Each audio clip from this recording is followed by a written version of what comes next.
ان الحمد لله نحمده ونستعينه ونستغفره ونعوذ بالله من شرور انفسنا ومن سيئات اعمالنا من يهده الله فلا مضل له ومن يضلل فلا هادي له واشهد ان لا اله الا الله وحده لا شريك له واشهد ان محمدا عبده ورسوله اما بعد فان خير الحديث كتاب الله وخير الهدي هدي محمد صلى الله عليه واله وسلم وشر الامور محدثاتها وكل محدثة بدعة وكل بدعة ضلالة وكل ضلالة في النار. اعوذ باللہ السمیع العلیم من الشیطان الرجیم من ہمزہ ونفخہ ونفثہ بسم اللہ الرحمن الرحیم رب اشرح لی صدری ویسر لی امری واحلل عقدۃ من لسانی یفقہوا قولی بسم اللہ الرحمن الرحیم ان اللہ وملائکتہ یصلون علی النبی یا ایہا الذین آمنوا صلوا علیہ وسلموا تسلیما اللہم صل علی محمد وعلی آل محمد کما صلیت علی ابراہیم وعلی آل ابراہیم انک حمید مجید اللہم بارک علی محمد وعلی آل محمد کما بارکت علی ابراہیم وعلی آل ابراہیم انک حمید مجید اللہم ربنا آتنا فی الدنیا حسنہ وفی الآخرۃ حسنۃ وقینا عذاب النار ربنا آتنا من لدنک رحمہ وہیئ لنا من امرنا رشدا لا الہ الا انت سبحانک انی کنت من الظالمین ولا حول ولا قوة الا باللہ العلی العظیم آمین. الحمدللہ آج 8 دسمبر 2024 کو سنڈے کے دن ہماری یہ قرآن کلاس نمبر 202 کی اسٹوڈیو ریکارڈنگ ہونے جا رہی ہے. آج انشاءاللہ تعالی ہم سورۃ الکہف کا آغاز کریں گے. سورۃ الکہف قرآن حکیم میں 18 نمبر کی سورت ہے، 18 نمبر، اور یہ مکی سورت ہے. اس کا جوڑا سورہ بنی اسرائیل کے ساتھ بنتا ہے، سورۃ الاسراء، جو اس سے پچھلی سورت تھی 17 نمبر. یہی ایک مضامین جو ہیں وہ دونوں کے ملتے جلتے ہیں، ظاہر ہے جوڑے کی شکل میں یہ صورتیں، اور اتنی پرفیکشن ہے کہ سورہ بنی اسرائیل سٹارٹ ہو رہی تھی سبحان الذی اسری بعبدہ، یعنی پاک ہے وہ ذات جو اپنے بندے کو لے گئی راتوں رات بیت اللہ سے مسجد اقصی کی طرف، اور اس کا آغاز ہو رہا ہے الحمدللہ الذی انزل علی عبدہ الکتاب. تمام تعریفیں اس اللہ کے لیے ہیں جس نے اپنے بندے خاص کے اوپر یہ کتاب نازل کی. وہاں پر سبحان اللہ سے آغاز ہوا اور بندے خاص محمد رسول اللہ کا ذکر ہوا صلی اللہ علیہ وآلہ وسلم. یہاں الحمدللہ سے آغاز ہوا اور بندے خاص محمد رسول اللہ کا ذکر ہوا صلی اللہ علیہ وآلہ وسلم. سورۃ الکہف کے حوالے سے صحیح بخاری اور صحیح مسلم دونوں میں حدیث موجود ہے. ایک صحابی تھے اسید بن حضیر، عربی میں پڑھیں گے تو حضیر رضی اللہ تعالیٰ عنہ علیہ السلام. وہ ایک رات سورۃ الکہف کی تلاوت کر رہے تھے اور اسی دوران انہوں نے آبزرو کیا کہ ان کا گھوڑا بدکنا شروع ہو گیا. جب انہوں نے نگاہ اٹھا کر دیکھا تو ایک بہت بڑا سایبان، بہت بڑا بادل وہ بالکل ان کے قریب آ چکا تھا، جس کی وجہ سے وہ گھوڑا بدک رہا تھا اور قریب تھا کہ وہ ان کے بچے کو نقصان پہنچاتا جو پاس موجود تھا. پھر انہوں نے تلاوت روک دی صبح کے وقت رسول اللہ سے ذکر کیا صلی اللہ علیہ وآلہ وسلم، تو آپ صلی اللہ علیہ وآلہ وسلم نے فرمایا کہ یہ اللہ تعالیٰ کی طرف سے سکینت تھی جو نازل ہو رہی تھی۔ ایک روایت میں یہ آیا بخاری مسلم کی، اور دوسری روایت میں آیا کہ وہ فرشتے تھے جو کہ تمہاری تلاوت سننے کے لیے آئے تھے، سورۃ الکہف کی تلاوت۔ اچھا، اس سے یہ بھی پتا چلا کہ صحابہ اکرام علیہم رضوان کو یہ نہیں پتا چلا کہ یہ فرشتے ہیں جو تلاوت سننے آئے ہیں، تو حضور باب تشائی کوئی نہیں۔ جو یہ دعوے کرتے ہیں ہمیں حضرت خضر مل گئے، ہمیں حضرت جبرائیل مل گئے، اور پتہ نہیں کیا کیا باتیں کرتے ہیں، سب کچھ جھوٹ کے اوپر مبنی ہے۔ اور دوسرا، سورۃ الکہف کی فضیلت کا پتہ چلا کہ اس کی تلاوت سننے کے لیے فرشتے اترے، اور اس صحابی کی بھی فضیلت ہے کہ ان کی آواز میں اتنی اٹریکشن تھی کہ فرشتے ان کی تلاوت سننے کے لیے زمین کے بالکل قریب آ گئے۔ ایک اور حدیث ہے المستدرک للحاکم میں صحیح سند کے ساتھ کہ جو شخص جمعے کے دن سورۃ الکہف کی تلاوت کرتا ہے تو اگلے جمعے تک کے لیے اللہ تعالیٰ کی طرف سے اس کے لیے ایک نور مقرر کر دیا جاتا ہے، یعنی اسپیشلی وہ اللہ تعالیٰ کی پروٹیکشن میں، اس کی رحمت کی پروٹیکشن میں آ جاتا ہے جو سورۃ الکہف جمعے کے دن تلاوت کرتا ہے۔ اسی لیے جمعے کے دن کے جو اذکار ہیں، یعنی کہ درود شریف پڑھنا، یہ بھی ایک نفلی ذکر ہے۔ اسی طریقے سے فجر کی پہلی رکعت میں سورہ الف لام میم السجدہ پڑھنا، اور دوسری میں سورہ الدہر پڑھنا، بخاری مسلم میں آیا۔ درود شریف کا ذکر سنن ابی داؤد میں آیا۔ اسی طریقے سے بخاری مسلم میں آیا کہ جمعے کے جو 2 فرض ہیں ان کی پہلی رکعت میں سورۃ الاعلیٰ، دوسرے میں سورۃ الغاشیہ۔ یہ سارے سنت اعمال ہیں، ویسے تو کوئی بھی سورت پڑھے نماز تو ہو جائے گی، لیکن یہ سنت اعمال ہیں، انہی میں یہ والا وظیفہ بھی شامل ہے۔ پھر اسپیسیفکلی ایک حدیث صحیح مسلم میں سورۃ الکہف کی پہلی 10 آیات سے متعلق ہے کہ جو پہلی 10 آیات حفظ کر لے گا، زبانی یاد کر لے گا، تو وہ دجال کے فتنے سے محفوظ ہو جائے گا۔ جامعہ ترمذی میں ایک حدیث ہے، اس میں پہلی 3 آیات کا ذکر ہے، اور اس میں ذکر ہے جو روزانہ اس کی تلاوت کرے گا، لیکن وہ روایت شاذ ہے۔ یہ حدیث جو ہے اس کی صحت بالکل ٹھیک ہے، اور اس میں پہلی 10 آیات کا ذکر ہے حفظ کرنے کا، تو ظاہر حفظ اسی کو ہوں گی جو پڑھے گا بھی، تو کم از کم روزانہ ایک دفعہ یہ 10 آیات پڑھ لینی چاہیے۔ مسلم شریف کی ایک اور حدیث میں آخری 10 آیات کا بھی ذکر موجود ہے، لیکن یہ پہلی 10 آیات والی بات جو ہے یہ زیادہ مضبوط ہے، کیونکہ صحیح مسلم میں ایک اور حدیث ہے جو دجال سے متعلق ایک تفصیلی حدیث ہے۔ اس میں اللہ کے محبوب صلی اللہ علیہ وآلہ وسلم نے فرمایا کہ جو کوئی بھی دجال کو پائے اپنے زمانے میں، اور خدا نخواستہ اس کا آمنا سامنا ہو جائے، تو وہ سورہ الکہف کی پہلی 10 آیات کی تلاوت شروع کر دے، تو اللہ تعالیٰ اسے اس فتنے سے بچا لے گا۔ قرات کے الفاظ ہیں، اس کی قرات کرنی ہے، لہذا بعض لوگوں کی جانب سے سورۃ الکہف کو اس حوالے سے پیش کرنا کہ جی اس کے مضامین کی گہرائی جب تک آپ کو پتہ نہیں چلے گی آپ دجال کے فتنے سے محفوظ نہیں ہوں گے، اور وہ گہرائی بھی پھر جب بیان کرنی شروع کرتے ہیں اتنے گہرے چلے جاتے ہیں کہ اتنا گہرا مواد نہ قرآن میں موجود ہوتا ہے، نہ سنت میں موجود ہوتا ہے، نہ اس کو سپورٹیو کوئی چیز موجود ہوتی ہے، ایسے ایسے عجیب و غریب رزلٹ اس میں سے نکالنا شروع کر دیتے ہیں۔ بس وہ مسلم شریف کی حدیث انہوں نے لے لی کہ جی پہلی 10 آیات فتنے سے بچنے کے لیے ہیں، اس کے بعد انہوں نے پھر وہ چابی ایسی استعمال کی کہ جو دل کیا انہوں نے تالا کھولنا شروع کر دیا، اگرچہ وہ قرآن و سنت میں موجود ہے یا نہیں ہے۔ بھئی سمپل سی بات ہے کہ مسلم شریف ہی کی دوسری حدیث میں آیا کہ جو دجال کو اپنے سامنے پائے تو ان 10 آیات کی تلاوت کرے، اللہ تعالیٰ فتنے سے بچا لے گا۔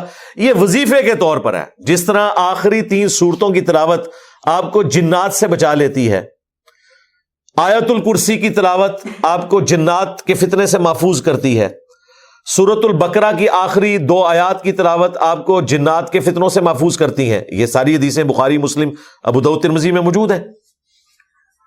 صبح شام کے اذکار میں بھی میں نے ڈالی ہوئی ہیں. اسی طریقے سے یہ بھی ایک وظیفہ ہے تلاوت کرنے کے پوائنٹ آف ویو سے. اس کا مطلب کسی کو پتا ہے یا نہیں پتا، اور اس کے ساتھ جڑی ہوئی باقی چیزیں اس کو پتا ہے یا نہیں پتا، جو بھی اس کی تلاوت کرے گا اللہ تعالیٰ اسے دجال کے فتنے سے بچا لے گا انشاءاللہ تعالی. باقی دجال کے حوالے سے میں نے تفصیلاً مختلف مواقع کے اوپر گفتگو کی ہوئی ہے. جب سے یہ کنفلکٹ حماس کا اور اسرائیل کا شروع ہوا، دجال کا فتنہ لکھیں، امام محمد مہدی علیہ السلام لکھیں، حیات مسیح اور نزول مسیح لکھیں، تو میری کئی ایک ویڈیوز کھل جائیں گی. ان میں میں نے فتنہ دجال کو تفصیل سے ذکر کیا ہے. اس سے متعلقہ جتنی احادیث ہیں بخاری مسلم میں، اور عیسیٰ ابن مریم کے ذریعے اس فتنے کا خاتمہ قرب قیامت میں، وہ ساری کی ساری احادیث کور کی ہیں. بلکہ سورہ بنی اسرائیل کے سٹارٹ میں نے جب بنی اسرائیل کو ڈسکس کیا تھا اور ان کے 2 عروج اور 2 زوال کا ذکر کیا تھا، اور اسی کانٹیکسٹ میں جو آخری خلافت علی منہاج النبوہ آنی ہے امام محمد مہدی علیہ السلام کے ذریعے، اسے ڈسکس کرتے ہوئے میں نے کافی ساری چیزیں اس میں بیان کر دی تھی. آج اس کی تفصیل میں جانے کی ضرورت نہیں ہے. ان شارٹ یہ ہے کہ دجال ایک پرسنالٹی کا نام ہے جو کانا ہوگا. صحیح مسلم میں آیا کہ تمہارا رب کانا نہیں ہے لیکن دجال کانا ہوگا، اور تم اپنے رب سے ملاقات نہیں کر سکتے جب تک کہ تم مر نہ جاؤ. یعنی مرنے سے پہلے کوئی اپنے رب کو نہیں دیکھ سکتا، اس کے لیے مرنا شرط ہے. لہذا جو بھی انسانی شکل میں آئے اور وہ دعویٰ کرے رب ہونے کا تو وہ دجال ہے، اور اس کی نشانی یہ ہے کہ وہ کانا ہے. یہ عیب ہے یعنی وہ آنکھیں تو اس کی 2 ہیں لیکن ایک آنکھ جو ہے وہ ایک ابھرا ہوا ڈھیلا ہوگا، اس میں سے وہ دیکھ نہیں سکے گا، بدصورت ہوگا. بخاری مسلم میں آیا کہ دجال کی نشانی یہ ہے کہ اس کے ماتھے پر کافر لکھا ہوگا، لیکن ایبریویشن کے اندر کاف فا را، کافر ڈائریکٹ نہیں لکھا ہوگا، حروف کی فارم میں لکھا ہوگا. یہ بھی ایک امتحان ہے تاکہ جو بزرگ بابوں کے ماننے والے ہیں وہ کاف سے کشف پڑھ لیں، فا سے فیض پڑھ لیں، اور را سے روحانیت پڑھ لیں. اور جو قرآن و سنت کے ماننے والے ہیں وہ احادیث کی بنیاد پہ سمجھ لیں کہ یہ جو اتنے بڑے بڑے کرتب کر رہا ہے تو یہ کوئی غوث وقت نہیں ہے، یہ دجال ہے. وہ لوگوں کو پریشان کر دے گا، بڑے بڑے لوگوں کا ایمان متزلزل کر دے گا. اس کے حکم سے صحیح مسلم میں آتا ہے کہ آسمان سے بارش نازل ہوگی، زمین سبزہ اگائے گی. بھائی غریب آدمی کو کیا چاہیے؟ اس کی زمین سبزہ اگا دے، وہ خدا مان لیں گے.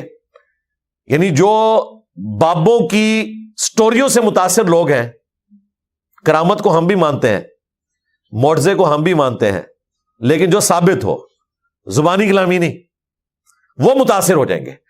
اور بخاری مسلم میں آیا کہ ایک مومن کھڑا ہوگا اور وہ کہے گا تو دجال ہے. وہ کہے گا میں اتنے کام کر رہا ہوں، میں سبزہ اگا رہا ہوں، میں بارش برسا رہا ہوں، مجھے رب کیوں نہیں مان لیتے؟ وہ کہے گا کہ مجھے میرے نبی کی حدیث پہنچی ہے کہ تو دجال ہے. یہ مخلوق کہاں پائی جاتی ہے جو یہ کہتی ہے کہ نبی کی حدیث یہ ہے، تو جو مرضی کر کے دکھا دے؟ وہ لوگ جو کتاب و سنت کے ماننے والے ہیں. وہ کہے گا کہ میں تیرے 2 ٹکڑے کروں گا اور قتل کر کے دوبارہ زندہ کروں گا. وہ قتل کر دے گا، بخاری مسلم کے الفاظ ہیں، اس کی لاش کے 2 ٹکڑے کر کے اس کے درمیان چلے گا، پھر وہ جوڑ کے زندہ کر لے گا اور کہے گا اب تو مان لے میں نے مردوں کو زندہ کر دیا، میں بھی عبد القادر جیلانی کا بڑا بھائی ہوں آج کے دور میں. وہ بھی کہانی، یہ سچی بات ہے لیکن یہ آزمائش ہوگی. مسیح الدجال کیوں کہا گیا؟ دجل کہتے ہیں عربی زبان میں دھوکہ دینے کو، بہروپیہ. دجال بہروپیہ جو اصل میں نہیں ہے، اصل مسایہ نہیں ہے، جعلی مسایہ. مسیح الدجال. اور اصل مسیح کون ہے؟ یسوع مسیح، عیسیٰ ابن مریم. وہ سچے مسیح ہیں، یہ جھوٹا مسیح ہوگا. سچے مسیح نے بھی مردے زندہ کیے، قرآن میں آیا. جھوٹا مسیح بھی مردہ زندہ کرے گا بخاری مسلم میں آیا، لیکن اس کی خبر دے دی گئی کہ یہ نشانیاں، اس کے بعد کوئی اندھا بھی ہو وہ بھی پہچان لے گا کہ یہ وہی دجال ہے، لیکن کئی لوگ اس کے ساتھ اٹیچ ہو جائیں گے۔ اب وہ مؤمن جب دوبارہ سے زندہ ہوگا اور دجال اسے کہے گا کہ اب تو مان لے، وہ کہے گا کہ تیرے اس عمل نے میرے ایمان میں اضافہ ہی کیا ہے، کیونکہ نبی علیہ السلام نے فرمایا تھا کہ وہ ایک مومن کو قتل کر کے دوبارہ زندہ کرے گا اور دوبارہ اس کے قتل پر قادر نہیں ہوگا، اب تو مجھے دوبارہ نہیں قتل کر سکتا، اور واقعی وہ اس کے قتل پہ قادر نہیں ہوگا۔ پھر وہ اسے اٹھا کر اپنی دوزخ میں پھینک دے گا، اور نبی علیہ السلام نے کہا کہ وہ اصل میں جنت ہوگی، وہ بندہ سیدھا جنت میں لینڈ کرے گا، اور جو اس کے ساتھ جنت ہوگی وہ اصل میں جہنم ہوگی۔ پھر نبی علیہ السلام نے کہا کہ یہ اس زمانے کا سب سے بہترین شہید ہوگا، سید الشہداء، کلمہ حق بلند کیا نا، المستدرک للحاکم میں حدیث ہے، سید الشہداء حمزہ ابن عبد المطلب ہے، یا پھر وہ شخص بھی سید الشہداء ہے جو جابر حکمران کے سامنے کلمہ حق بلند کرے یہاں تک کہ اسے قتل کر دیا جائے۔ اسی حدیث کی وجہ سے ہم امام حسین علیہ السلام کو بھی سید الشہداء کہتے ہیں، انہوں نے بھی جابر حکمران کے سامنے کلمہ حق بلند کیا تھا۔ تو یہ دجال سے متعلق احادیث ہیں۔ پھر مسلم شریف میں بڑی تفصیلی حدیث ہے کہ مقام لد کے اوپر عیسیٰ ابن مریم اسے قتل کریں گے نیزہ مار کر، وہ عیسیٰ ابن مریم کی وجہ سے بھاگے گا، کیونکہ عیسیٰ ابن مریم کی سانس کی وجہ سے اس کا جسم نمک کی طرح پگھلے گا، نمک کے اوپر ذرا سا بھی پانی ڈلے نا تو وہ پگھلنا شروع کر دیتا ہے، جس طرح گرمائش میں برف پگھلتی ہے۔ اب یہ سب کچھ روحانی طور پر ہو رہا ہے معاملہ، یہ ذہن میں رکھیے گا، کیونکہ دجال اتنا بڑا فتنہ ہے کہ اسے دنیا کی کوئی تلوار کوئی بم قتل نہیں کر سکتا۔ عیسیٰ ابن مریم اسے قتل کریں گے اللہ تعالیٰ کی غیر معمولی طاقت کی وجہ سے۔ عیسیٰ ابن مریم اتریں گے اس لیے کہ امام محمد مہدی علیہ السلام کے قابو دجال نہیں آ رہا ہوگا، اور اسے مقام لد پر قتل کریں گے۔ اب لد ایک گاؤں تھا، آج بھی موجود ہے اسرائیل کے اندر، لیکن لوگوں کو نہیں پتا تھا پچھلے 1400 سال سے کہ اس گاؤں کا ذکر کیوں مسلم شریف میں آیا۔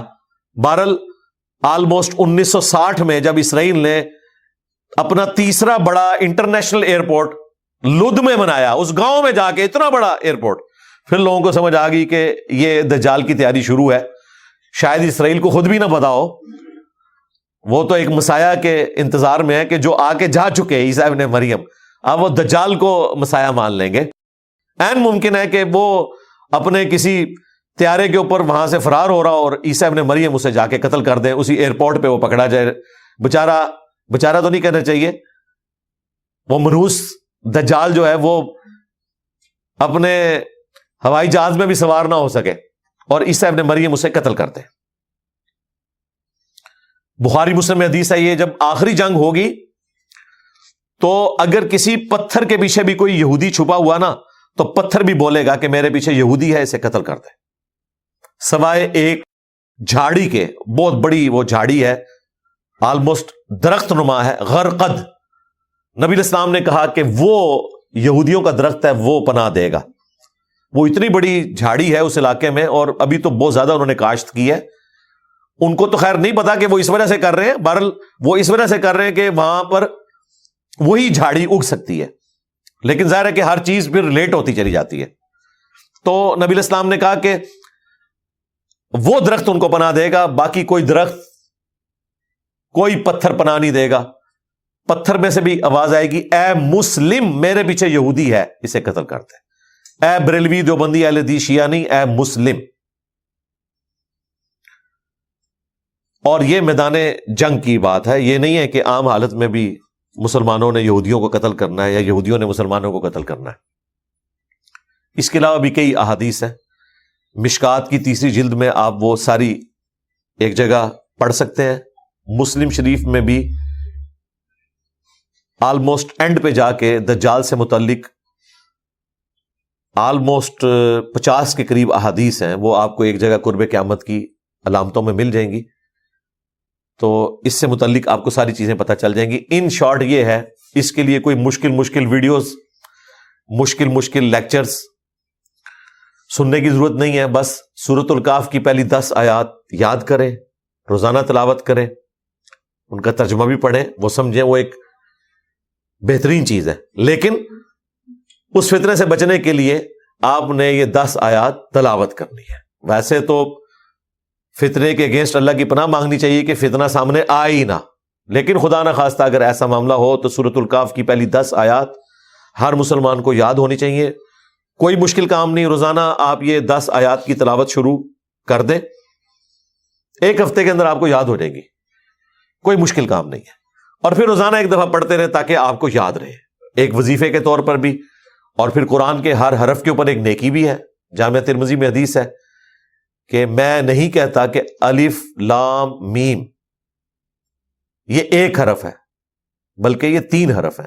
الف الگ سے ہے, لام الگ سے, اور میم الگ سے. تینوں پہ 10 نیکیاں ہیں, 30 نیکیاں.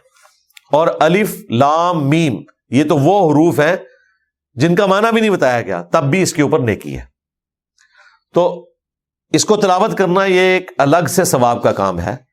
اور دجال سے بچنے کے لیے پہلی 10 آیات کا حفظ ہونا یہ ہر مسلمان کے لیے ضروری ہے, وہ ضرور حفظ کرے.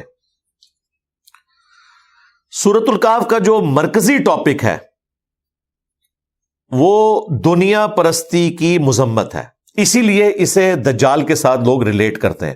ایک تو مسلم شریف کی احادیث کی وجہ سے کہ پہلی 10 آیات دجال سے بچنے کے لیے.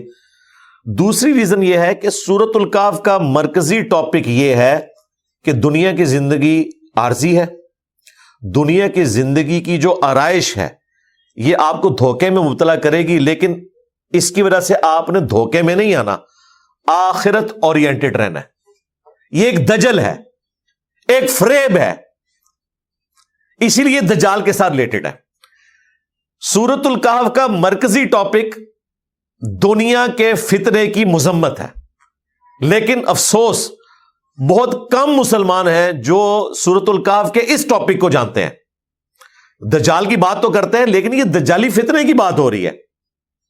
دجال ایک پرسنالٹی بھی ہے, لیکن ایک سسٹم بھی ہے جو اس پرسنالٹی کو ویلکم کہے گا, اور وہ سسٹم ایسا ہے جس نے انسانیت کے لیے بہت کچھ کیا. اس وقت ہمارے اس ہال کے اندر کوئی ایک چیز بھی ایسی نہیں ہے جو کسی بزرگ کی, کسی مولوی کی بنائی ہوئی ہو. یہ ساری اسی سسٹم کی آؤٹ پٹ ہے جس کا پازیٹو یوز بالکل درست ہے. آنکھیں اللہ کی نعمت ہے, پازیٹو یوز بہت اچھا ہے, نیگیٹو کریں گے بہت برا ہے. ہاتھ اللہ کی نعمت ہے, پازیٹو یوز کریں بہت اچھی بات ہے, اس سے نیگیٹو یوز کریں تو جہنم میں جانے کا سبب ہے. زبان کتنی بڑی اللہ کی نعمت ہے, پوری دنیا میں انبیاء جو انقلاب لے کر آئے اسی زبان کی برکت سے لے کے آئے, لیکن اس کا نیگیٹو یوز کریں اس سے بڑا فتنہ کوئی نہیں ہے. اسی طریقے سے سائنس جس نے انسانیت کے لیے اس جسم کی آسائش فراہم کی ہے بہت بڑی نعمت ہے. اگر انبیاء کرام علیہ السلام نے روح کی آسائش کے لیے انسانیت کو تعلیمات دی ہیں تو جسم کی آسائش سائنٹسٹ نے ہمیں دی ہے. اس ہال میں آپ کو یہ ایک چیز بتائیں, ویڈیو کیمرہ ہو, یہ کالر مائک ہو, ہمارے کپڑے ہو, ہماری گھڑی ہو, یہ لائٹنگ ہو, یہ قالین ہو, ایئر کنڈیشن ہو, کوئی ایک چیز بتائیں. ایون یہ جو قرآن پرنٹ ہوئے ہوئے بخاری مسلم سب سائنس کی برکات ہے. تو سائنس اللہ تعالیٰ کی طرف سے بہت بڑی نعمت ہے, اس کا پازیٹو یوز. اب سائنس نے تو اپنے کرشمے لوگوں کو دکھا دیے, اور انبیاء نے جو اپنے ماننے والوں سے وعدے کیے ہیں وہ آخرت میں پورے ہونے ہیں. ان الذین یخشون ربہم بالغیب لہم مغفرۃ و اجر کبیر, بے شک جو بغیر دیکھے اپنے رب سے ڈرتے ہیں ان کے لیے مغفرت اور بڑا اجر ہے. سائنس نے سب کچھ یہیں کر کے دکھا دیا آپ کو. سائنس اگر آپ کو یہ کہتی ہے نا یہاں بیٹھے ہوئے 10,000 کلومیٹر دور جو بندہ بیٹھا ہے میں آپ کے سامنے اسے لے آؤں گا تو سائنس کر کے دکھا دیتی ہے ویڈیو کانفرنسنگ کے ذریعے. وہ سفر جو سب کانٹیننٹ انڈیا پاکستان سے 4 مہینے میں طے ہوتا تھا، حج کا سفر پیدل سفر کرتے ہوئے، سائنس نے اس کو 4 گھنٹے پر لا کر دکھا دیا، اور اتنا آرام دہ کہ آپ کو تھکاوٹ بھی نہیں ہوگی، اور نہ سفر میں لٹنے کا اندیشہ. یہ آسائش ہمارے سامنے. پھر وہاں بھی آپ مکے مدینے میں چلے جائیں تو ہر آسائش آپ کو سائنس نے دی ہوئی ہے. ابھی وہ حاجی زندہ ہیں جن لوگوں نے نئے جوڑے الگ سے رکھے ہوتے تھے طواف کعبہ کرنے کے لیے، پاؤں جل جاتے تھے.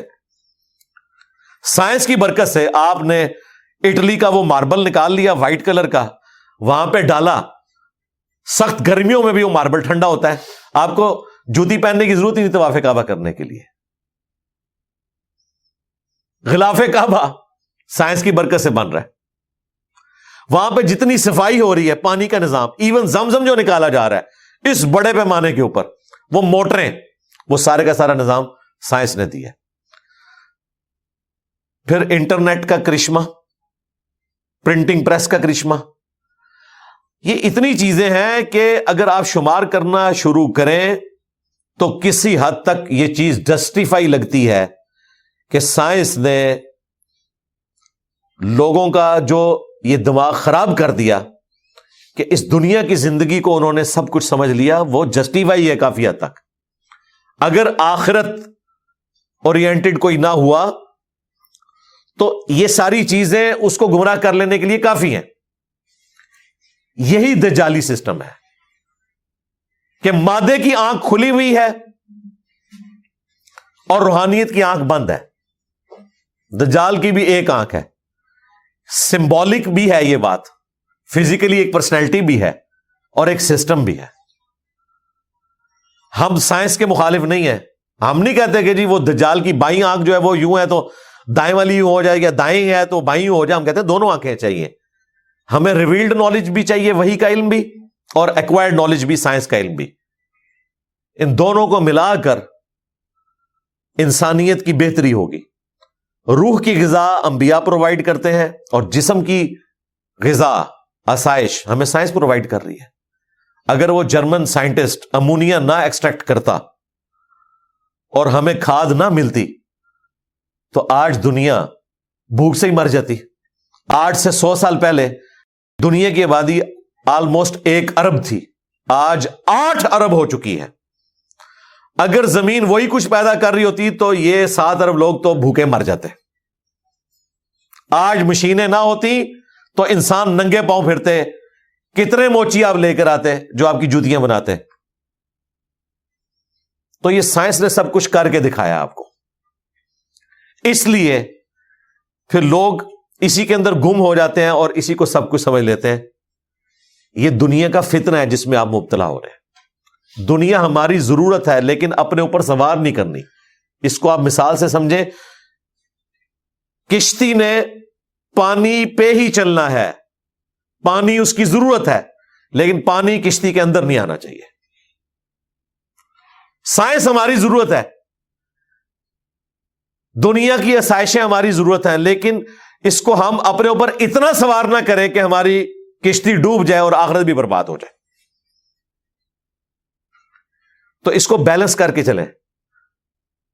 جو مولوی بالکل دنیا کی مذمت کے اوپر بات کرتے ہیں ان کے رہن سہن میں کوئی بھی دنیا کی ایسی آسائش نہیں ہے جو انہوں نے خود چھوڑی ہوئی ہو.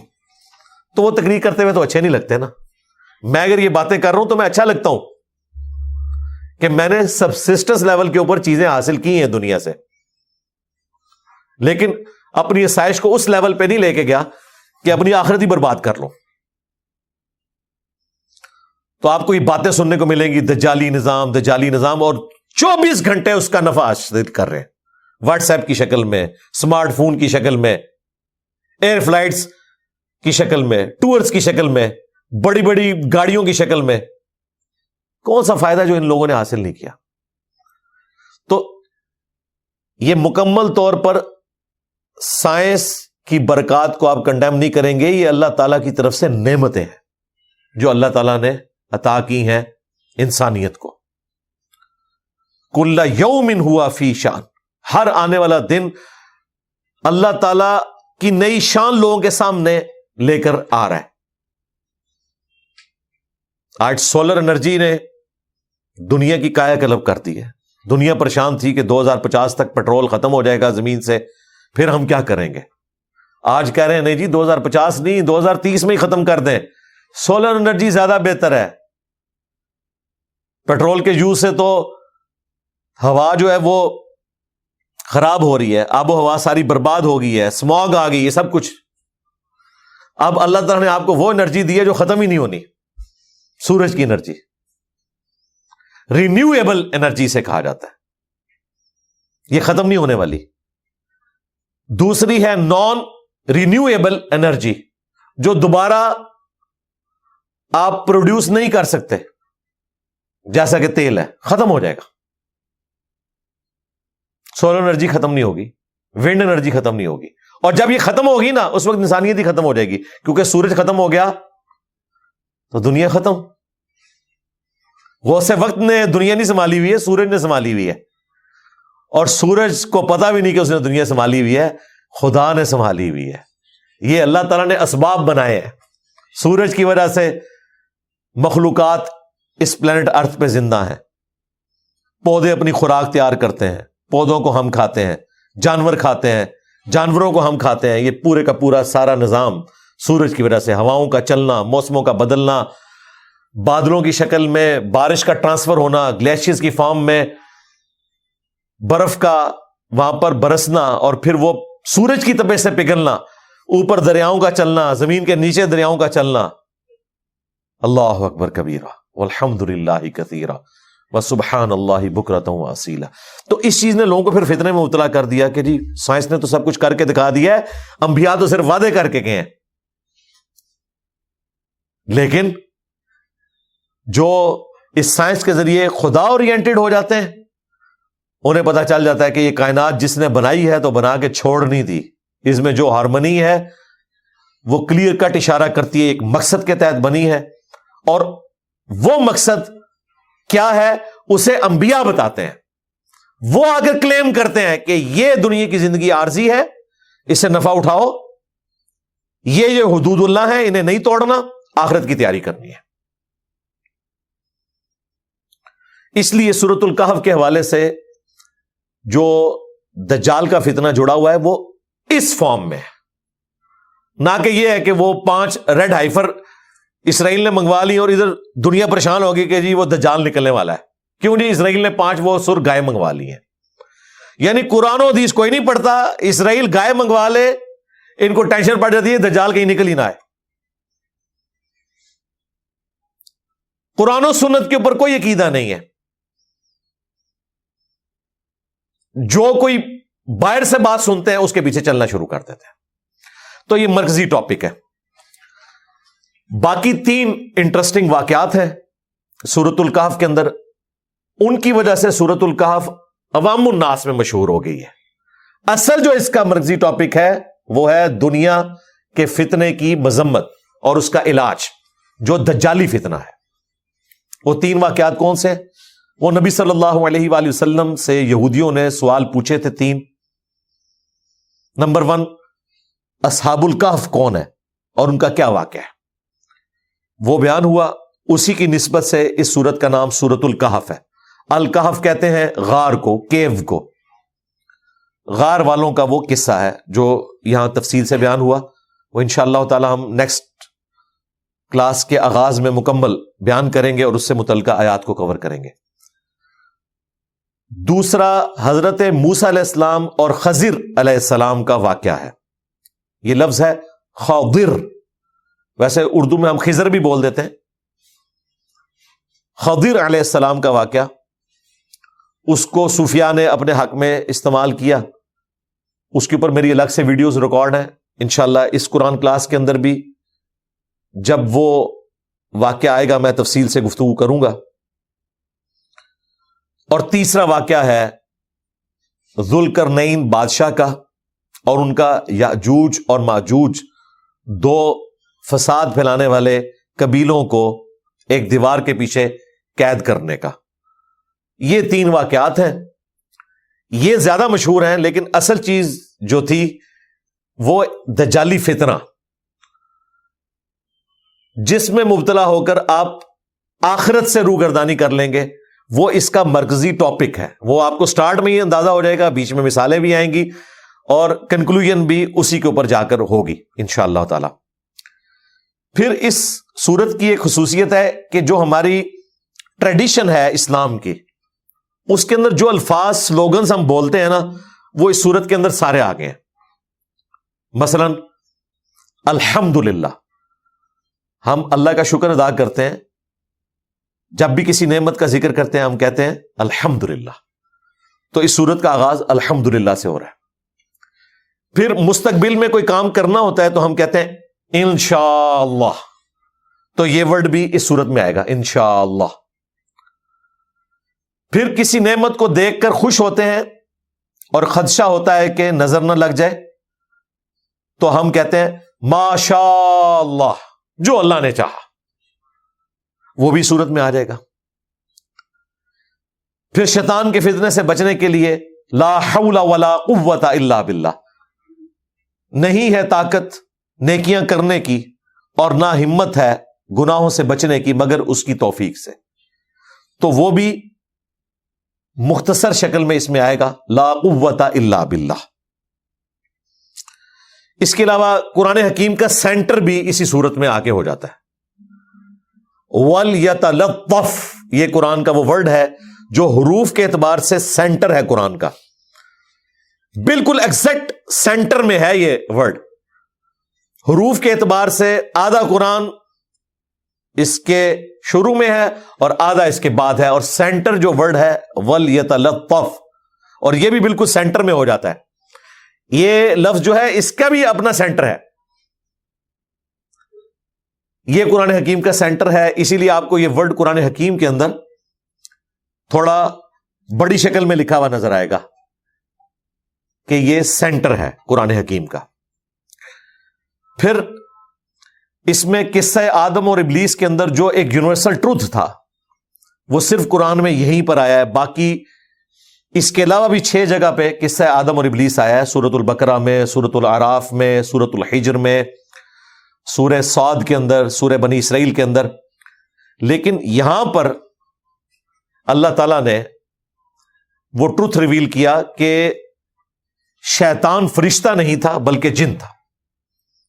کان من الجن ففسق عن امر ربی، وہ جنوں میں سے تھا اس لیے اپنے رب کی نافرمانی کی. باقی 7 جگہ آپ پڑھ لیں آپ کو یوں ہی لگے گا گویا کہ وہ فرشتہ تھا اور ایسا فرشتہ جس نے نافرمانی کی. یہ ایک واحد مقام ہے قرآن حکیم میں کہ اگر یہ نہ ہوتا تو قرآن حکیم کی یہ ایمبیگوٹی آپ دوری نہیں کر سکتے تھے. لہذا قرآن کا ایک صفحہ بھی نکال دیا جائے تو یہ کتاب پرفیکٹ نہیں رہے گی.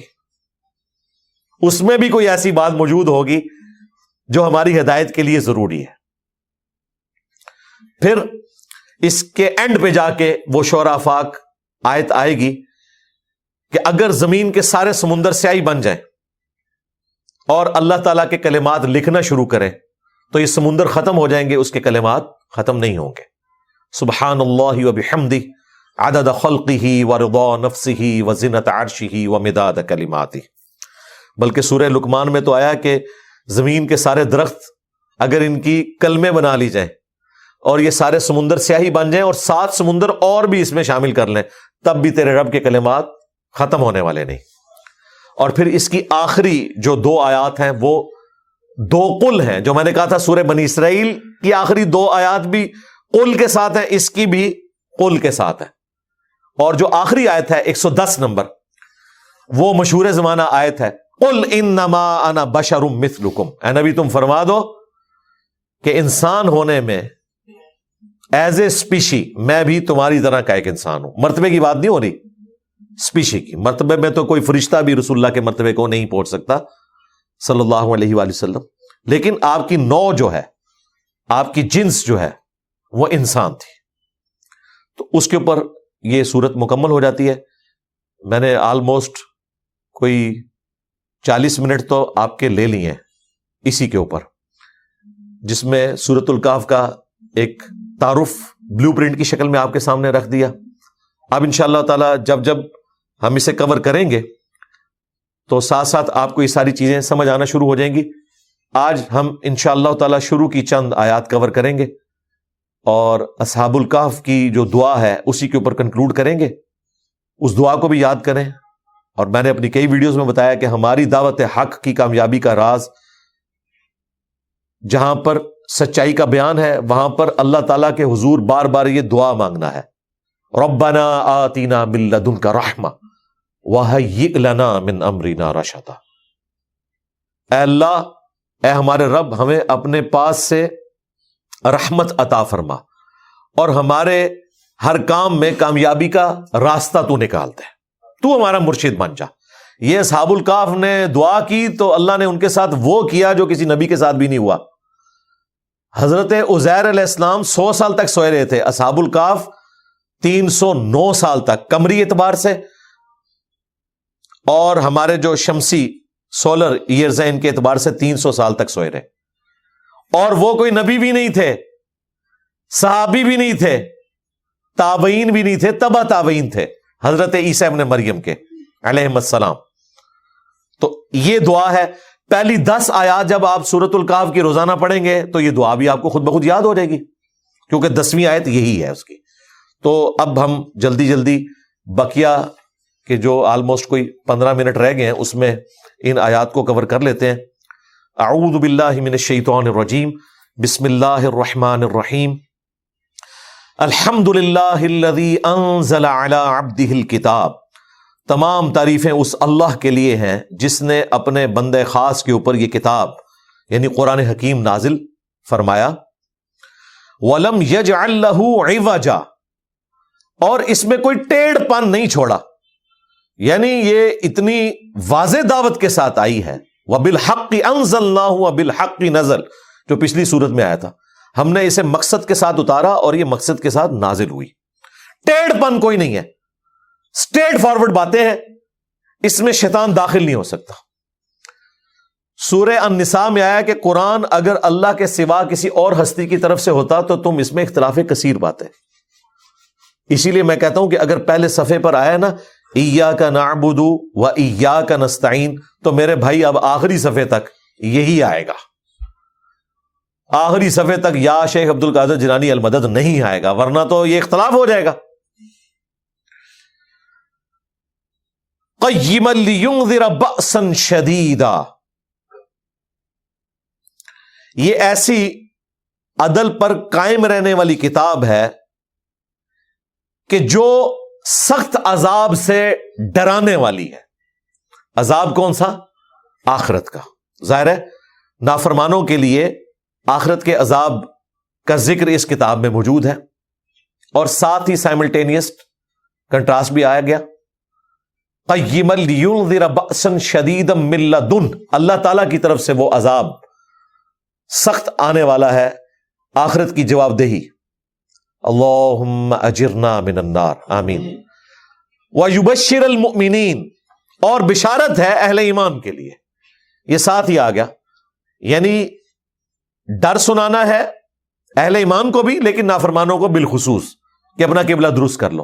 اور بشارت ہے اہل ایمان کے لیے الذین یعملون الصالحات ان لہم اجرا حسنا، اور یہ اہل ایمان وہ ہیں جنہوں نے نیک اعمال کیے. ہاں، دودھ پینے والے مجنو نہیں بلکہ اعمال کرنے والے لوگ، اللہ کو ماننے والے نہیں، اللہ کی ماننے والے بھی.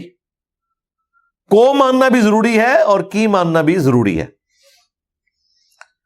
ان لہم اجرا حسنا، کہ ان کے لیے ہے بہت ہی بڑا اجر، بہترین اجر قیامت کے دن.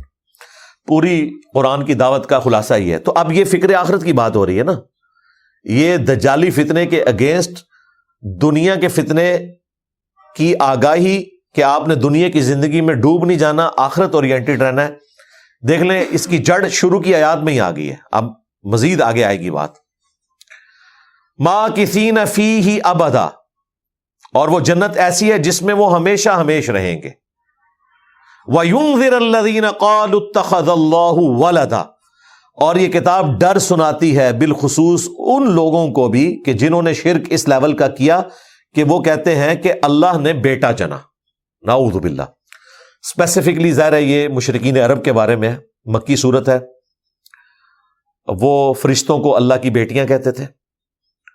کرسچنز کے اندر بھی جو غلو کرنے والے تھے وہ بیگاٹن سن کہتے تھے عیسیٰ ابن مریم کو، اگرچہ آج کے کرسچن اس سے دستبردار ہو چکے ہیں. کنگ جیمز ورژن جو اس وقت انجیل کا پوری دنیا میں چل رہا ہے، اس میں سے انہوں نے بیگاٹن ورڈ جو ہے نکال دیا ہے، اور اب وہ وہی عقیدہ اپنی اس انجیل میں یا نیو ٹیسٹمنٹ میں مانے ہوئے ہیں جو ہمارا عقیدہ ہے. ہم مانتے ہیں کہ اگلی الہامی کتابوں میں انبیاء کو، ان کے ماننے والوں کو اللہ کے بیٹے کہا گیا. یہ بیٹا ولد والا نہیں ہے، یہ ویسے ہی ہے جس طرح ہم کہتے ہیں مخلوق اللہ کا کنبہ ہے. جیسے ایک باپ پرورش کرتا ہے نا اپنی اولاد کی، اس طرح اللہ اپنی مخلوق کی پرورش کرتا ہے. پھر اردو میں تو ہم یہاں تک بولتے ہیں جی اس سال 20 لاکھ فرزندان توحید نے حاج ادا کیا. توحید کے فرزند کون سے ہوتے ہیں؟ یہ وہی ہے ابناء اللہ، اللہ کے چہیتے، اللہ کے بیٹے. یہ ولد کی فارم میں نہیں ہے. بہرحال خصوصاً ان لوگوں کو جو اللہ کے لیے بیٹا تجویز کرتے ہیں، ڈر سنانے والی یہ کتاب ہے. چاہے وہ بت پرست ہو، چاہے وہ کرسچن ہو. جوز تو اب بالکل اس سے ہٹ چکے ہیں. ان کا ایک گروہ تھا کسی زمانے میں جو حضرت عزیر علیہ السلام کے لیے کوئی اس قسم کا عقیدہ رکھتا تھا. جیوز تو اس وقت بالکل اسی توحید کے اوپر ہیں جو مسلمانوں والی توحید ہے، اور وہ اتنے اپ رائٹ ہیں اس معاملے میں. ان کے جو ربی ہیں ان کی ویڈیوز اپلوڈ ہیں. ان سے جب پوچھا گیا کہ مسلمان جس خدا کی عبادت کرتے ہیں یہ خدا کون سا ہے، تو وہ کہتے ہیں یہ وہی خدا ہے جس کی ہم عبادت کرتے ہیں. مسلمان بھی ایک خدا کے ماننے والے ہیں، اور وہ کرسچن سے ہم سے زیادہ نفرت کرتے ہیں اس وقت جو جیوز ہیں. اور یہ جیوز میں زائنسٹ نہیں کہہ رہا، زائنسٹ جو ہیں وہ مسلمانوں سے نفرت کرتے ہیں. یہ وہ والے جیوز جنہوں نے لمبی لمبی داڑیاں رکھی ہوئی ہیں، زلفیں رکھی ہوئی ہیں، اور وہ انہوں نے ہیٹ وہ کالے کلر کے پہنے ہوئے ہوتے ہیں. ان کے بڑے بڑے اجتماع ہوتے ہیں، اگر آپ کو نہ بتایا جائے تو لگتا ہے وہ اہل حدیث ہی ہیں. یہ وہ والے جیوز، اور وہ اتنی حقارت سے کرسچنز کو ڈیل کرتے ہیں. کہتے ہیں انہوں نے ایک انسان کو رب مان لیا. تو یہ کوئی میں یہودیوں کے فضائل نہیں سنا رہا، آپ کو بتانا چاہ رہا ہوں کہ یہ اس وقت کی گراؤنڈ ریالٹی ہے. لہذا قرآن سے ریلیٹ کرتے وقت یہ چیز آپ نے خیال رکھنی ہے کہ بدعات وقت کے ساتھ ساتھ چینج ہوتی ہیں. اس وقت جو یہودی ہیں ان کا معاملہ بالکل الگ ہے. ہاں کرسچنز میں جو کیتھولک ہیں وہ تو کہہ رہے ہیں کہ وہ خدا کا بیٹا ہے، اور واقعی وہ 3 in 1 کہتے ہیں. اور پروٹیسٹنٹ تو بالکل ننگی بات کرتے ہیں، وہ کہتے ہیں عیسیٰ ابن مریم ہی خدا ہے. ان اللہ هو المسیح ابن مریم، نعوذ باللہ من ذالک. تو ڈر سنانے کے لیے جو رحمان کے لیے بیٹا تجویز کرتے ہیں، ما لہم بہ من علم، ان کے پاس کوئی علم نہیں ہے، یعنی کوئی کتابی بات نہیں کر رہے، بس ان کی وشفل تھنکنگ ہے. جس طرح مسلمانوں نے بھی نور من نور اللہ کا عقیدہ نکال لیا. آپ کوئی بات کرتا ہے اسے گستاخ رسول کہتے ہیں. کرسچن بھی اسے گستاخ عیسیٰ سمجھتے ہیں، گستاخ یسوع سمجھتے ہیں، جو یہ کہتا ہے کہ وہ انسان تھے، وہ کھانا کھانے کے محتاج تھے، وہ ٹوائلٹ جاتے تھے. وہ کہتے ہیں یہ تو توہین کر رہے ہیں. وَلَا لِآبَائِهِمْ، اور نہ ہی ان کے آباء و اجداد کے پاس کوئی علم تھا. یعنی یہ بھی گمراہ، ان کے آباء و اجداد بھی گمراہ تھے. کبرت کلمۃ تخرج من افواہہم، کتنا بڑا جملہ ہے جو ان کی منہ سے نکل رہا ہے. ان یقولون الا کذبا، یہ تو نہیں بول رہے مگر صراحتاً ایک جھوٹ. یہاں تو اسی پر ہی اکتفا کیا گیا ہے. سورہ مریم میں آگے چل کر آئے گا، قریب ہے آسمان پھٹ پڑے، زمین شک ہو جائے، اور پہاڑ ریزہ ریزہ ہو جائے. ان دعوا للرحمن ولدا، کہ یہ کہتے ہیں رحمان نے بیٹا چنا. اگر زمین و آسمان اور پہاڑوں کے احساسات ہوتے تو وہ پھٹ جاتے کہ اتنی بڑی گالی اللہ کو یہ دے رہے ہیں کہ رحمان نے بیٹا چنا.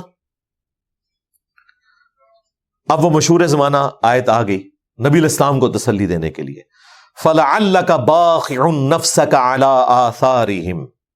تو اے محبوب صلی اللہ علیہ وآلہ وسلم، کیا آپ اپنے آپ کو ہلاک کر لیں گے اس غم میں، ان کو دعوت حق دیتے ہوئے، ان کے پیچھے پڑتے ہوئے کہ یہ حق قبول کر لیں، ان لم یؤمنوا بہذا الحدیث اسفا، کہ یہ اس قرآن کے اوپر ایمان نہیں لا رہے، آپ کف افسوس ملتے ہوئے کیا اپنے آپ کو ہلاک کر لیں گے؟ نبی علیہ السلام کو تسلی دی گئی کہ آپ نے دعوت کا کام کر دیا، دل آپ کسی کا نہیں بدل سکتے جب تک وہ خود حق قبول نہیں کرتا، اور جب خود قبول کرے گا پھر اللہ تعالیٰ اسے ہدایت بھی دے دے گا۔ انک لا تہدی من احببت ولکن اللہ یہدی من یشاء، اے نبی جس سے تم محبت کرتے ہو اسے ہدایت نہیں دے سکتے، اللہ جسے چاہتا ہے ہدایت دیتا ہے، اور اللہ کسے دیتا ہے؟ والذین جاہدوا فینا لنہدینہم سبلنا، جو لوگ ہماری راہ میں کوشش کریں گے ان کے لیے ہم ہدایت کے دروازے کھولیں گے۔ اور اے نبی صلی اللہ علیہ وآلہ وسلم، ہم آپ سے نہیں پوچھیں گے کہ لوگ جہنم میں کیوں چلے گئے، آپ کا کام صرف دعوت دینا ہے، جہنم میں جس نے جانا ہے وہ جائے، آپ نے اپنے آپ کو ہلاک نہیں کرنا۔ ما انزلنا علیک القرآن لتشقى، اے نبی قرآن ہم نے اس لیے نازل نہیں کیا کہ آپ مشقت میں پڑ جائیں، الا تذکرۃ لمن یخشی، یہ تو نصیحت ہے جو قبول کرنا چاہے۔ سیذکر من یخشی، نصیحت اسے کریں جو ڈرتا ہے اللہ کی دھمکی سے، ویتجنبها الاشقى، اور جو بدبختی پہ اترا ہوا ہے چھوڑ دیں، اسے ہم بڑی آگ کے اوپر پیش کریں گے جس میں وہ نہ زندوں میں ہوگا نہ مردوں میں ہوگا۔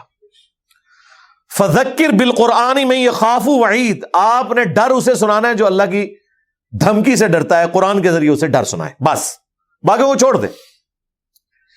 انا جعلنا ما علی الارض زینۃ لها لنبلوہم ایہم احسن عملا، بے شک ہم نے زمین پہ جتنی بھی آسائش کی زینت کی چیزیں بنائی ہیں نا، تو یہ صرف اس لیے کہ تاکہ ہم آزمائیں تم میں سے کون اچھے اعمال کرتا ہے۔ یہ وہ دنیا کا فتنہ، اس زینت میں ڈوب نہیں جانا، یہ دجالی فتنہ ہے، بچ کے رہنا، ایسا نہ ہو کہ اپنی آخرت برباد کر بیٹھو۔ یہ جو تمہیں رونق نظر آ رہی ہے دنیا کی، سائنس کی برکت سے یا اللہ تعالیٰ نے جو نعمتیں پیدا کی ہیں ان کا جو جائز یوز ہے وہ تو درست، لیکن اس میں ڈوب کر آخرت سے غافل نہیں ہونا۔ یہ ہم نے ساری رونق اس لیے لگائی ہے تاکہ آزمائے تم میں سے کون اچھے اعمال کرتا ہے۔ الذی خلق الموت والحیات لیبلوکم ایکم احسن عملا، وہاں پر آیا کہ زندگی اور موت کا یہ جو نظام پیدا کیا اس لیے تاکہ جانچے کہ کون اچھے اعمال کرتا ہے۔ پھر سورہ ہود میں آیا کہ زمین و آسمان کو ہم نے اس لیے پیدا کیا کہ تمہیں جانچا جائے، یعنی اللہ تعالیٰ نے سب سے زیادہ سیریس لیا ہوا ہے ہمیں، اور ہم نے سب سے زیادہ نان سیریس لیا ہوا ہے گاڈ کو۔ کتنی حیران کن بات ہے، پوری کائنات انسان کے لیے پیدا ہوئی ہے اور انسان اللہ کے لیے۔ وما خلقت الجن والانس الا لیعبدون، جنوں اور انسانوں کو اللہ نے پیدا کیا عبادت کے لیے۔ یہاں پر آئے یہ جتنی رونقیں نظر آ رہی ہیں نا، یہ اس لیے تاکہ تمہیں جانچا جائے کہ ان رونقوں میں ڈوب کے ہم سے غافل تو نہیں ہو جاتے۔ ہم اپنے پیغمبروں کو بھیج رہے ہیں، یہ کتاب بھیجی ہے، یہ تمہاری آزمائش ہے، رہنا اسی دنیا میں ہے، ہاں رہبانیت اختیار نہیں کرنی، پتے پہن کے جنگلوں میں نہیں جانا، یہیں پر رہنا ہے، بیوی بچوں کے حقوق پورے کرنے ہیں، ماں باپ کے حقوق پورے کرنے ہیں، یہ تمہارا امتحان ہے، امتحان سے بھاگ کر نہیں جانا، یہ رونق تمہارا امتحان ہے۔ اولاد اور مال کو بھی فتنہ کہا گیا ہے قرآن میں، بیویاں بھی فتنہ ہے، یعنی آزمائش۔ وَإِنَّا لَجَاعِلُونَ مَا عَلَيْهَا صَعِيدًا جُرُزًا، اور بے شک ایک وہ وقت آنے والا ہے کہ جو کچھ زمین کے اوپر ہے اسے ہم بالکل فلیٹ کر دیں گے، چورا چورا کر دیں گے، یعنی یہ ساری زینت ختم ہو جائے گی، آخرت کا دن، قیامت کا دن، سب کچھ ختم، ساری رونقیں ختم، پھر آخرت شروع ہوگی۔ ہاں پھر ہوگا وہ یوم التغابن، ہار اور جیت کے فیصلے کا دن، جیتا وہ جو اس دن جیت گیا اور ہارا وہ جو اس دن ہار گیا۔ اللہ نے کہا یہ ساری رونقیں دیکھ رہے ہو یہ ختم ہو جائیں گی، کچھ بھی نہیں رہے گا، فلیٹ زمین ہو جائے گی۔ یہاں پر یہ ٹاپک مکمل ہوا دنیا پرستی کی مذمت کا۔ اب آیت نمبر 9 سے اصحاب الکہف کا ذکر شروع ہو رہا ہے کہ اصحاب الکہف اللہ تعالیٰ کی بڑی بڑی نشانیوں میں سے ایک نشانی ہے، تم یہ سمجھتے ہو، جبکہ اللہ کے ہاں تو یہ ایک معمولی چیز ہے۔ ام حسبت ان اصحاب الکہف والرقیم، کیا تم نے گمان کیا کہ اصحاب الکہف کے ساتھ جو اتنا بڑا واقعہ ہوا، جو رقیم گاؤں کے رہنے والے تھے، کانوا من آیاتنا عجبا، یہ ہماری قدرت کی کوئی بہت بڑی نشانیوں میں سے ایک نشانی ہے؟ نہیں، اللہ تو اس سے بڑے کام کر رہا ہے، کائنات میں ہر چیز معجزہ ہے، لیکن ہم عادی ہو چکے ہیں۔ انڈے میں سے چوزا نکلنا اصحاب الکہف کے سونے کے بعد دوبارہ سے جاگنے سے بڑا معجزہ ہے، لیکن ہم اس کے عادی ہو چکے ہیں۔ تم نے گمان کیا ہو، اللہ کے لیے تو کوئی مشکل کام نہیں۔ اذ اوى الفتية الى الكهف، جب وہ چند نوجوان تھے، انہوں نے ایک غار میں پناہ لی، فقالوا، پھر انہوں نے اللہ کے حضور دعا کی، ربنا آتنا من لدنک رحمہ، اے رب ہمارے ہمیں اپنے پاس سے رحمت عطا فرما، وہیئ لنا من امرنا رشدا، اور ہمارے اس معاملے میں کوئی کامیابی کی راہ نکالتے ہیں۔ پھر وہ کیا راہ نکلی؟ اللہ تعالیٰ نے ان کے ساتھ وہ کام کیا، وہ کرامت فرمائی